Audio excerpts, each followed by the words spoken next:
আমার বাড়ি নেত্রকোনা মোহনগঞ্জ থানা। আমার নাম সীমামণি। আমার স্বামী নাই, আমি একজন ডিভোর্সি নারী। তো আমি এনজিও থেকে লোন উঠাইছিলাম 50,000 টাকা। তো এই লোনের মাধ্যমে আমার মাঠকর্মী স্যারের সাথে আমার পরিচিত। ও আমাকে বিয়ের আশ্বাস দিছে, বিয়ে করবে এবং আমার বাচ্চার দায়িত্ব নিবে। তো এরকম আশ্বাস দিয়ে সে আমার সাথে অনেক শারীরিক মিলামিশা করছে, আমি তাকে দিতে চাই নাই। তো বিভিন্ন রকমের ব্ল্যাকমেল আমার করছে সে, যে ভালোবাসলে অনেক কিছু দিতে হয়। তারপর আমি কি করব, ভালোবাসা টানে দিলাম, তারে দেওয়ার পরে এখন সে অস্বীকার করে আমার বিয়ে করব না। পরে বলছে বিয়ে করবো না কেন, কয় আমার বাবা মা মাইনা নিব না। কিস্তি আনার কথা বললে বলে আমার বাসায় যেত, যায়া তারপরে আমার সাথে মিলামেশা করতো না। হুট করে তার কেউ রাজি হয় না, বলছে যে আমাকে বিয়ে করবে। সে আমার সবকিছুই জানতো। সে যেহেতু আমাকে লোন দিছে, সে তো আমার ডিটেলস না জানিয়ে তো দিছে না, সে আমার সবকিছু জানিয়ে শুনেই তো দিছে। এখন সে বলতেছে যে আমি তোমাকে বিয়ে করতে পারবো না। কেন করতে পারবো না? আমার ফ্যামিলি তোমার মাইনা নিব না, তুমি একজন বিয়ে হয়েছে, তোমার বাচ্চা আছে। আমি বলছি তাহলে আগে তুমি জানিয়ে শুনে প্রেম করবা না? সবকিছুই জানতো, সবকিছু জানিয়ে শুনে সে আমার দিকে আগাইছে। এখন সে বাঁচার জন্য বা বলতেছে আমার বিয়ে করব না। তারপর বলে যে আমি যে তোমাকে বিয়ে করব, কি প্রমাণ আছে? আমি বলছি প্রমাণ তুমি আমার একাধিক ভাবে যেখানে যেখানে নিয়ে গেছো, কোথায় ঘুরতে নিয়ে গেছো, কোন জায়গায় ছিল, আমার বাসায় কয়বার আইছো না আছে, এটা তো সবকিছু প্রমাণ আছে। তো তুমি আমাকে বিয়ে করো।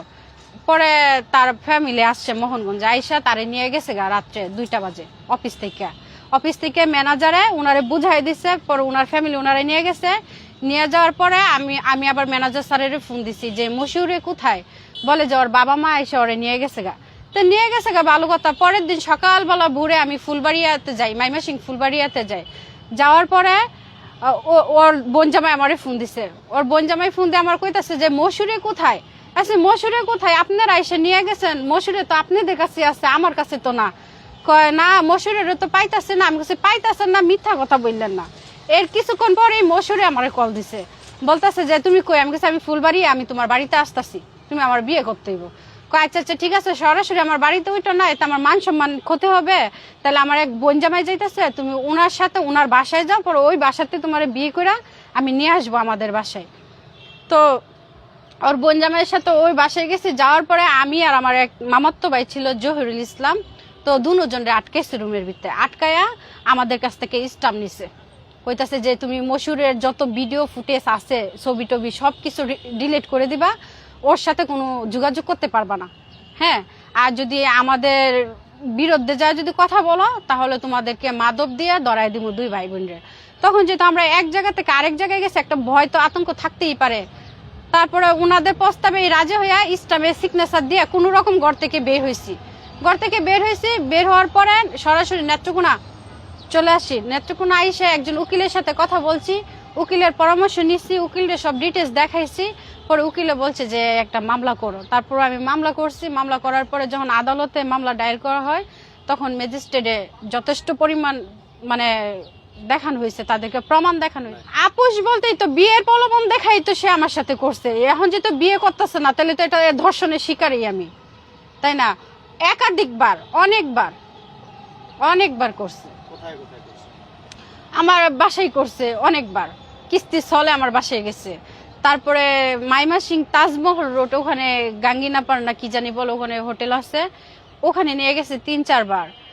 আরো বিভিন্ন জায়গায় ওর বন্ধু বান্ধবের বাসায়, ওর অফিসের এক কলিগ আছে, ওনার বাসায় নিয়ে গেছে। বরঞ্চ সে আমাকে এই কথা বলে নাই, বরঞ্চ সে কিস্তির থেকে বেশি টাকা নিছে আমার কাছ থেকে। আমার কিস্তি 50,000 টাকায় মাসে 5,500 টাকা আসে, ওখান থেকে সে আরো বেশি নিছে আমার কাছ থেকে। আবার ওর বাড়ির প্রবলেম দেখাইছে, সে চলতে পারে না, মেসে থাকে, টাকা শর্টকাট হয়ে যায়, তখন আমার কাছ থেকে 2,000-3,000 টাকা এরকম করে ধার নিচ্ছে। আমি তো মূলত সেলাইয়ের কাজ করি, টেলারি কাজ করি, পাশাপাশি কাপড় বিক্রি করি। তো এটাই আমার আয়ের উৎস ছিল। এই পর্যন্ত টাকা বেশি না, প্রায় 40,000 টাকার মতো, মানে টুকিটাকি নিছে কিসের সাথে। মানে ও বিপদে পড়ছে, দেখা যাচ্ছে মাস শেষে সে পকেট খরচ তার নাই। হ্যাঁ, যে মনে আমার 2,000-3,000 টাকা দাও, তোমার আমি আবার দিতেছি। তো আমি এইভাবেই দিচ্ছি। উনি পপি সমিতিতে চাকরি করতো, এনজিও। জি মামলা করছিলাম। তো মামলাতে আদালত দেখছে, ম্যাজিস্ট্রেট দেখছে, কাগজপাতি দেখা, প্রমাণ দেখছে, ভিডিও ফুটেজ দেখা এফআইআর দিয়ে দিছে ধর্ষণ মামলা। এখন সে 3 মাস জেল খাটছে, সে জেল খাট থেকে বের হয়েছে। একটা ধর্ষণ মামলার আসামি কিভাবে এত তাড়াতাড়ি জামিন পাওয়া যায়, এটা 1 নম্বর আমার প্রশ্ন। আরেক আমার কাছে যথেষ্ট পরিমাণ আছে, উনি জামিনে বের হওয়ার পরে উনি, ওনার বাবা, ওনার বোন জামাইরা, হ্যাঁ আমি নাম বলে দিই, কামাল, আজাহার, ফারুক, হ্যাঁ তার ওর বাবা